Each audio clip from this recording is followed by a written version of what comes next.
안녕하세요. 코어 수학의 필쌤입니다. 자, 이번 영상은 정적분의 활용 단원입니다. 자, 이 부분은 우리가 이제 적분이라고 하는 게 이제 어떤 함수의 넓이 또는 이제 나중에 미적분에 가면은 어떤 도형의 부피 뭐 이런 것들을 우리가 구할 수 있는데 그것들을 이제 미리 다항함수를 가지고 연습을 하는 단원이다. 이렇게 생각하면 될 것 같아요. 자, 정적분의 활용은 쉽게 말하면 넓이를 구한다고 생각하면 될 것 같습니다. 자, 그럼 첫 번째로 곡선과 X축 사이의 넓이는 우리가 어떻게 공부를 하는지 보도록 할게요. 자, 함수 fx가 닫힌 구간 AB에서 연속일 때, 자, fx와 x축 및 두 직선, 즉 구간이죠. 이걸로 둘러싸인 도형의 넓이는, 자, 밑에 있는 그림 봐볼게요. 자, 구간이 A에서 B까지 돼 있고, 그 다음에 이 함수로, 그리고 x축으로 둘러싸인 이 부분의 넓이를 구하는 거는 거죠. 그러면 이제 우리는 이거를 어떻게 구하냐면은, 자, 인티그랄을 하고 A부터 B까지 그리고 절대값을 쓰는 이유는, 자, 오른쪽 그림을 봐볼게요. 자, 우리가 정적분의 값, 넓이가 아니라 정적분의 값을 보면은 뭐 여러분들이 기하함수 같은 거 할 때 아마 느끼셨을 거예요. 음수 값이 존재합니다. 음수 값이. 그런데 우리는 넓이를 할 때는 길이를 하기 때문에, 자, 이런 오른쪽에 있는 그림 같은 경우는 정적분의 값이 음수가 나온다는 거죠. 하지만 넓이는 음수가 나오면 안 되기 때문에, 자, y의 길이가 음수긴 하지만 x축보다 밑에 있으니까, 근데 이거를 이제 길이로 바꾸면 양수가 되기 때문에 우리가 식을 이렇게 씁니다.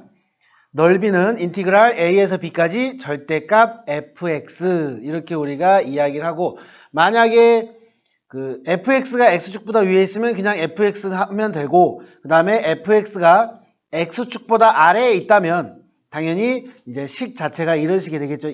그래서 이 식은 인티그랄 a에서 b까지 fx dx를 하면 될 것이고, 그 다음에 이 식은 실제 계산을 할 때입니다. a에서 b까지, 자, 마이너스 fx, 자, 이렇게 해서 dx를 한다. 그래서 계산을 하면은 무조건 양수가 나올 거고, 그게 바로 이 넓이, 주어진 구간의 넓이를 우리가 구할 수 있다. 이렇게 우리가 이 얘기를 합니다. 그리고 조심해야 될 게, 자, 인티그랄하고 절대값 fx dx 하고요. 인티그랄 fx dx를 전부 다 합친 dx 절대값을 한 거죠. 얘 둘은 다르다는 거. 요거를 잊지 않았으면 좋겠습니다. 그러니까 우리가 계산하는 거는 얘가 아니라 요 놈으로 계산을 한다고요. 꼭 기억해 주세요. 그리고 곡선과 이제 y축 사이의 넓이인데 얘는 아마 교육과정 외일 거예요. 교육과정 외. 그래서 교육과정 외라는 것은 수능에는 나오진 않습니다. 하지만 이제 내신에서 혹시 선생님들이 이걸 수업을 하시면 시험에 나올 수 있기 때문에 방법을 한번 해보도록 하겠습니다. 똑같습니다. x는 gy라는 식이 있을 거고, 자, 왜 이게 y에 대한 식이 돼야 되는지 한번 볼게요. 구간이 c부터 d인데요. 이 cd가 y예요. y의 값이라는 거죠. 그렇기 때문에 우리는 식이 y에 관한 식이 되어야만 이게 y의 값을 대입을 해서 문제를 풀 수 있다. 이렇게 생각을 해주시면 될 것 같습니다. 하는 방법은 똑같습니다. 자, C부터 D까지, 그리고 이 곡선과 Y축과 둘러싸인 넓이. 그래서 인티그랄 C부터 D까지 절대값 GY 닫고 DY. 그래서 Y에 대해서 적분을 하는 거죠. 위의 내용이랑 똑같고 뒤에 문제가 있을 거니까 문제 풀면서 한번 다시 말씀드리도록 하겠습니다. 자, 그 다음에 이제 우리는 어느 곡선과 X축 또는 Y축을 가지고 이야기를 했다면 이제는 두 곡선으로 이루어진 건 어떻게 할 것인가, 이거를 얘기를 들어보겠습니다. 자, 두 곡선 사이의 넓이는, 자, 주어진 닫힌 구간 안에서 연속이어야 되고요. 자, 이 두 곡선으로만 둘러싸인 거죠. 자, 파란색이 fx고 보라색이 gx입니다. 자, 그러면 이 부분에 나는 넓이가 궁금한 거예요. 넓이입니다. 자, 그러면 얘도 마찬가지로, 자, 나는 A에서부터 B까지죠. 그래서 fx-gx인데 절대값을 할 건데, 어차피 우리가 계산을 할 거면 얘는 항상 그 양수로 바꿔야 되니까 길이를 그렇게 생각하시면 될 것 같아요. 그래서 항상 큰 수에서 작은 수를 빼는 게 양수잖아요. 그래서 그걸 우리가 생각해 본다면, 자, C까지 길이를 보면요. fx가 위고 gx가 아래에 있습니다. 그러면 y 값이 양수가 되려면 fx에서 gx를 빼야 되죠. 그래서 미리 구간을 나눕니다. 어차피 이 식도 우리가 그래프나 뭐 식을 보고 문제를 해결하기 위해서는 이렇게 나누어야 되기 때문에 아예 처음부터 넓이다. 그러면은 구간을 보시고 그 다음에 A에서 C까지 구간은 fx가 gx보다 위에 있으니까 fx-gx를 사용하는 거고, 그 다음에 C에서부터 B까지는 자 보라색 gx가 fx보다 위에 있으니까 gx-fx를 한다. 그리고 각각 따로따로 계산하고 그 결과를 더하면 되겠습니다. 이해되시죠? 아마 이제 문제를 풀면서 확인하시면 훨씬 더 빠르게 이해하실 수 있을 거라 생각합니다. 자, 두 곡선의 넓이 구하는 순서는 간단합니다. 교점을 구합니다. 왜? 교점을 알아야 우리는 구간을 나눌 수가 있으니까요. 그리고 곡선의 위치를 확인한다는 건 뭐죠? 항상 위에서 아래를 빼기 위해서. 그래서 구간별로 아까 말한 내용입니다.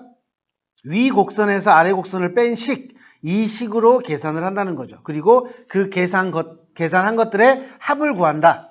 이렇게 생각해 주시면 될 것 같아요. 그래서 이런 개념 자체를 여러분들이 정확하게 기억을 해 주셔야 이런 문제 푸는 게 훨씬 더 수월할 거라고 생각이 되어집니다. 개념 수업을 확실하게 다 끝내놓고 그 다음에 문제를 풀도록 할게요. 이제 문제는 양이 상당히 많은 편이에요. 자, 그리고 이제 추가적으로 내가 이제 하나 알려드리고 싶은 게 있어서 이제 얘는 뭐 특강식으로 생각하시면 될 것 같습니다.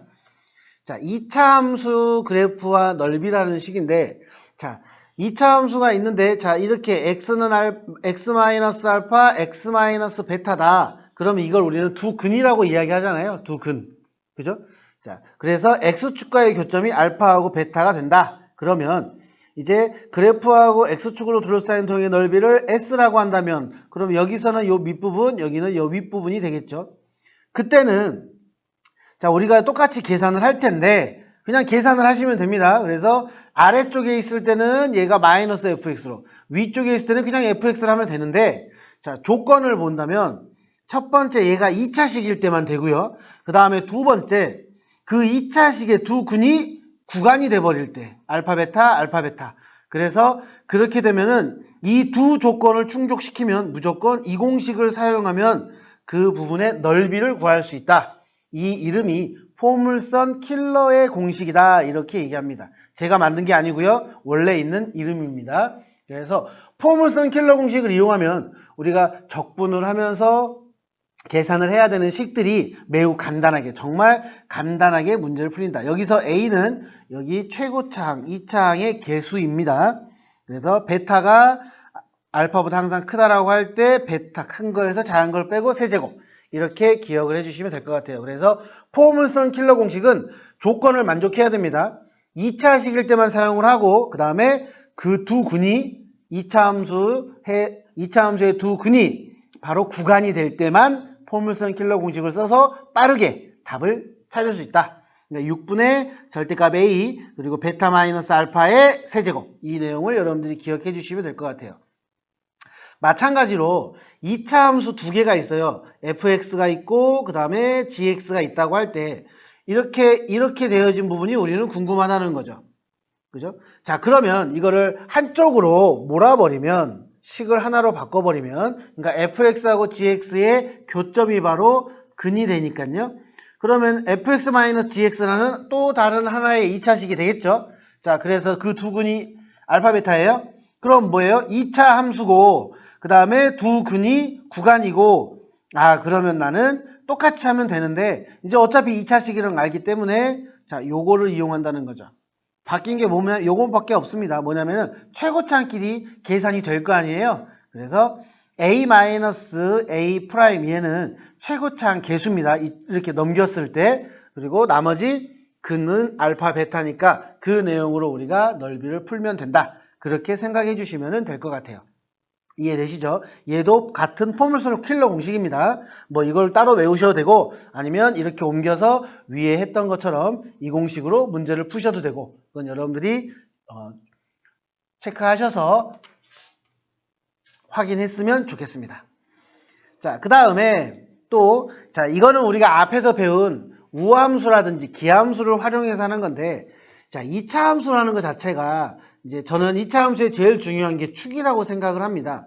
자, 이 축이라는 것은 2차 함수는 이 축에 의해서 완벽하게 좌우가 대칭입니다. 그래서 우리가 2차 함수는 선대칭 도형이라고 해요.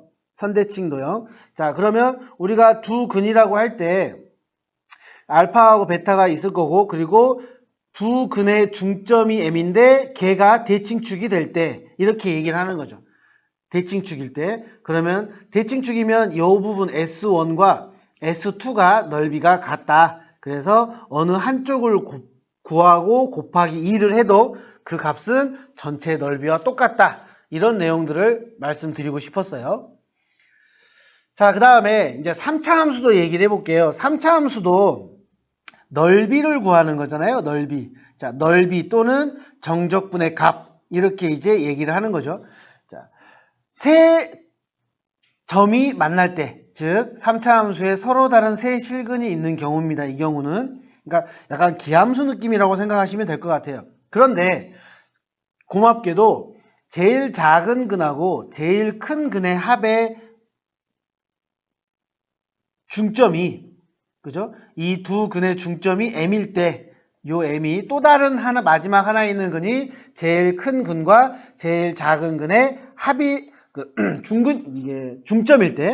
중점일 때면, 요 S1과 S2의 넓이는 어쩌다? 같다. 그래서 우리가 앞에서 이제 정적분의 값은 0이 되는 거죠. 만약에 얘가 넓이가 K면 이 넓이는 똑같이 넓이가 K고, 정적분의 값에 보자면은 K면 얘는 마이너스 K가 되니까 그래서 정적분의 값은 0이고 넓이는 같다. 그래서 그걸 가지고 우리가 문제를 푼다. 이렇게 생각을 해주시면 될 것 같습니다. 자, 일단 속도, 가속도는 다음 영상에서 얘기를 하고요. 자, 이 부분에 대해서 먼저 문제풀이를 하고 그 다음에 또 계속 영상 찍도록 하겠습니다. 수고하셨습니다.